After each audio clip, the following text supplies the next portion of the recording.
Recently watched a discussion between Alex O'Connor and Francis Collins, two highly intelligent individuals with vastly different perspectives. Francis Collins, one of the world's most renowned scientists, is a believer in God. Alex O'Connor, on the other hand, is a young philosopher and an atheist. Their dialogue, I believe, offered plenty of thought-provoking insights, and I would like to reflect on two key points that they raised during the discussion. First, I would like to comment on Alex O'Connor's objections to the fine-tuning arguments. O'Connor acknowledged that certain physical constants are essential for life to exist, like the gravitational constant or the cosmological constant, which is responsible for the expansion of the universe. And of course, other constants like the strong or the weak nuclear force. All of these constants must lie within an incredibly narrow range for a life-supporting universe to exist. Now, O'Connor raised an important philosophical challenge to this fine-tuning argument, and his reasoning went like this.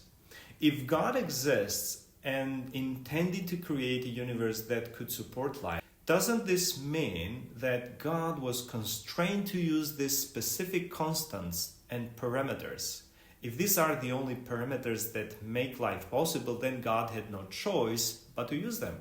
Does this not contradict the idea of God's omnipotence, which implies that he can do anything? If God were truly omnipotent, he should have been able to create life without relying on such finely tuned constants. Now, O'Connor implied that the fine-tuning argument posed by Christians in this case might not support the existence of an all-powerful God. Instead, it seems to suggest that even God will be bound by the laws of nature.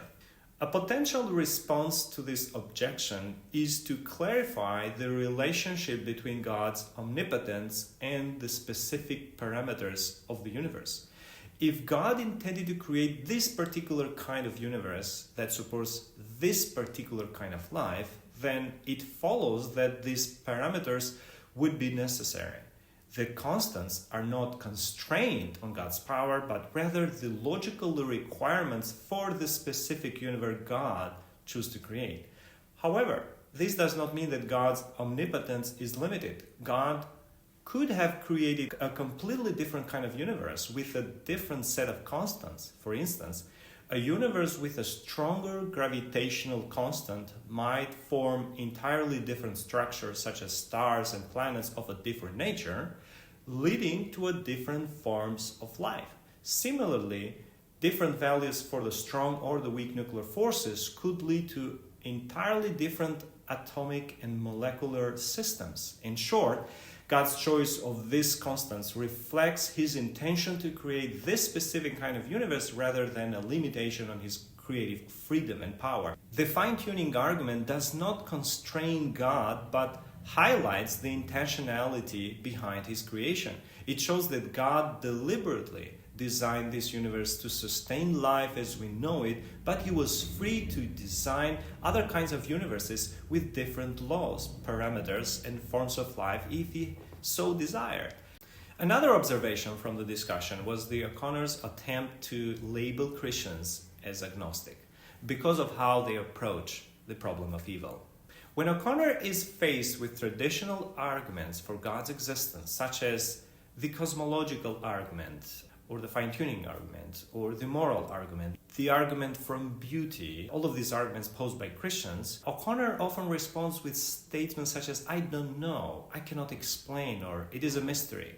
This attitude allows him to justify his agnostic position while acknowledging the complexity of these issues.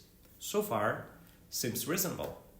However, O'Connor then challenges Christians on the problem of suffering, asking why does God allow suffering? This includes both human and animal suffering. When Christians respond to him, "I don't know," or "I do not have a satisfactory answer about it," O'Connor argues that this makes Christians no different from agnostics like himself. He claims that both Christians and agnostics admit uncertainty, but that Christians are reluctant to identify as agnostic. I suggest the following response to O'Connor's challenge. While O'Connor's argument appears reasonable, it overlooks an important distinction between his position and that of Christians. O'Connor says, I don't know to nearly every argument for God's existence and Christianity. He is uncertain about the cause of the universe, the evidence for fine-tuning, the basis for objective moral values, the existence of beauty, and of course the historical evidence for the resurrection of Jesus. So his agnosticism is broad, covering all major issues. Christians, on the other hand, say, I don't know, primarily in response to the problem of evil and suffering.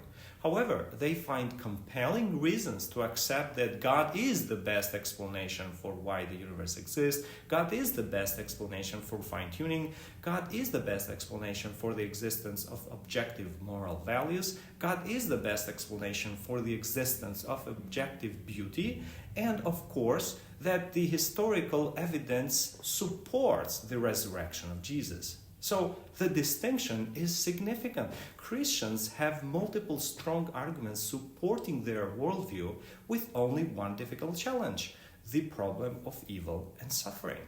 In contrast, O'Connor remains uncertain about all the key issues and offers no alternative explanation.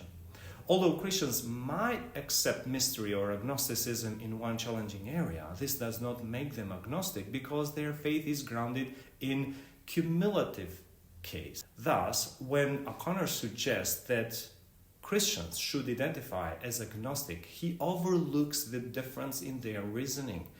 Christians are not agnostic because their faith is built on a foundation of cumulative evidence, even if one issue remains challenging. O'Connor, on the other hand, is agnostic because he cannot commit to any explanation for the existence of the universe, fine-tuning, morality, beauty, or the resurrection. Therefore, I believe it is inaccurate for O'Connor to equate Christian belief with agnosticism, as the two positions are fundamentally different in their approach to the evidence.